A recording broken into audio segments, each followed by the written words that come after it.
Rupert's Land, or Prince Rupert's Land, was a territory in British North America, consisting of the Hudson Bay drainage basin, which was nominally owned by the Hudson's Bay Company for 200 years from 1670 to 1870. Although numerous aboriginal groups lived in the same territory and disputed the sovereignty of the area once known as Rupert's Land is now mainly a part of Canada, but a small portion is now in the United States of America. It was named after Prince Rupert of the Rhine, a nephew of Charles I and the first governor of the Hudson's Bay Company. In December 1821, the HBC monopoly was extended from Rupert's Land to the Pacific coast. Areas belonging to Rupert's Land were mostly in present-day Canada and included the whole of Manitoba, most of Saskatchewan, southern Alberta, southern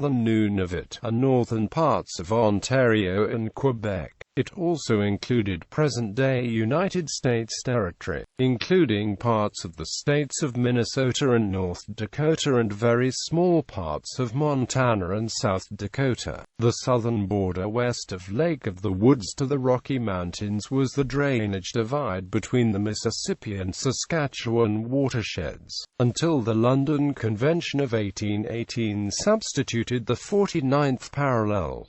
Fur trade. In 1670, the Hudson's Bay Company was granted a charter by King Charles II, giving it a trading monopoly over the watershed of all rivers and streams flowing into Hudson Bay, an area known as Rupert's Land. This covered an area of 3.9 million square kilometers, over one-third the area of Canada today. The Hudson's Bay Company dominated trade in Rupert's Land during the 18th–19th centuries and drew on the local population for many of its employees. This necessarily meant the hiring of many First Nations and MEAQTI's workers. Fuchs discusses the activities of these workers and the changing attitudes that the company had toward them. George Simpson, one of the most noted company administrators, held a particularly dim view of mixed-blood workers and kept them from attaining positions in the company higher than postmaster. Later administrators, such as James Anderson and Donald Ross, sought avenues for the advancement of Indigenous employees. Morton reviews the pressures at work on that part of Rupert's Land where Winnipeg now stands, a decade before its incorporation into Canada. It was a region completely given over to the fur trade, divided between the Hudson's Bay Company and private traders,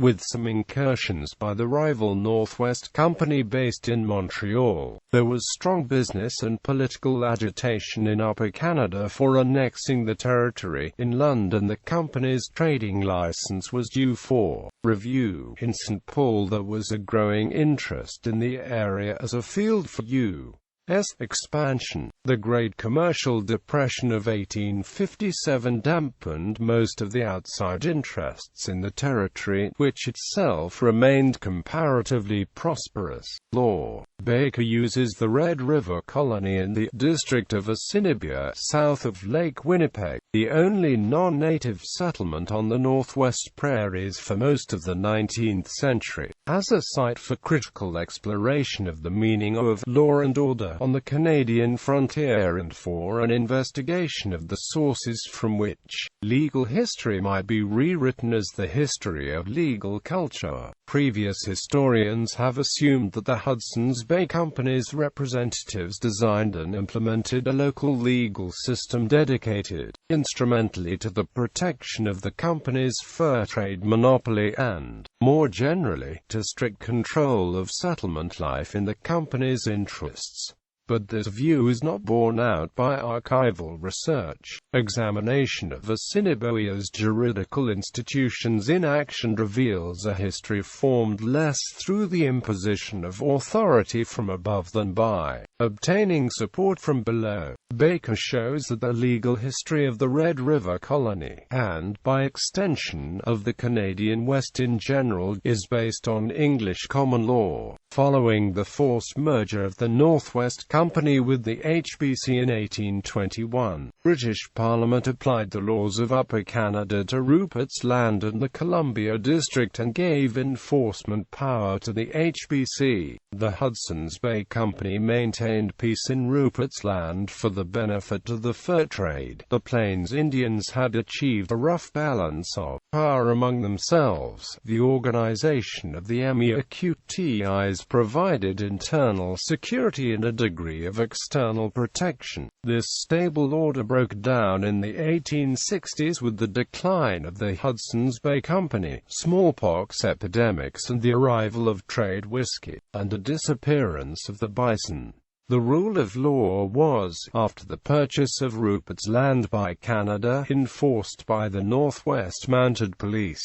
Missions. Peake describes people, places, and activities that were involved in 19th-century Anglican missionary activities in the prairie areas of Rupert's Land. That huge portion of Canada controlled by the Hudson's Bay Company and inhabited by few Europeans. Early in the century, fur trade competition forced the company to expand into this interior region, and some officials saw advantages in allowing missionaries to accompany them. Officially, they did not discriminate among denominations, but preference was often granted to the Anglicans of the Britain-based Church Missionary Society. The prairie missions extended from the area of 20th-century Winnipeg to the Mackenzie River Delta in the north. Notable missionaries included by David Anderson, the first bishop of Rupert's Land, the inept William Bumpus, and the Native American Anglican priests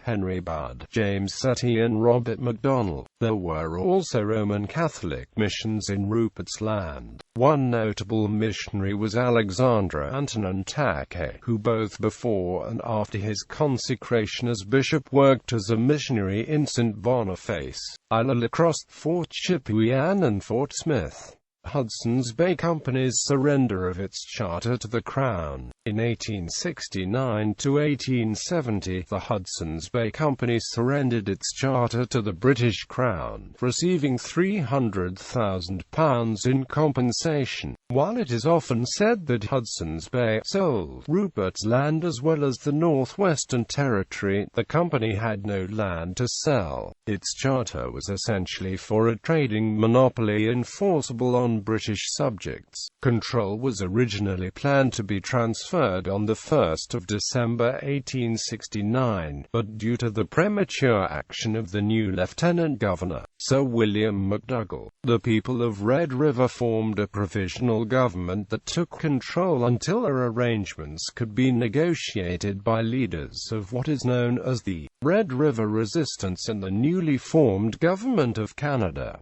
As a result of the negotiations, Canada asserted control on the 15th of July 1870. However, Canada still did not have legal control because the Imperial Crown had made the transfer subject to treaties being entered into with the indigenous nations. While Canada did pass legislation on the 12th of May 1870 purporting to create the province of Manitoba, the absence of the treaties was soon noted, and it was decided in 1873 to pass a second Manitoba Act which would have legal certainty. Other numbered treaties followed, and treaty-making extended to the Northwestern Territory, which comprised the regions northwest of Rupert's Land and to the north of the colony of British Columbia.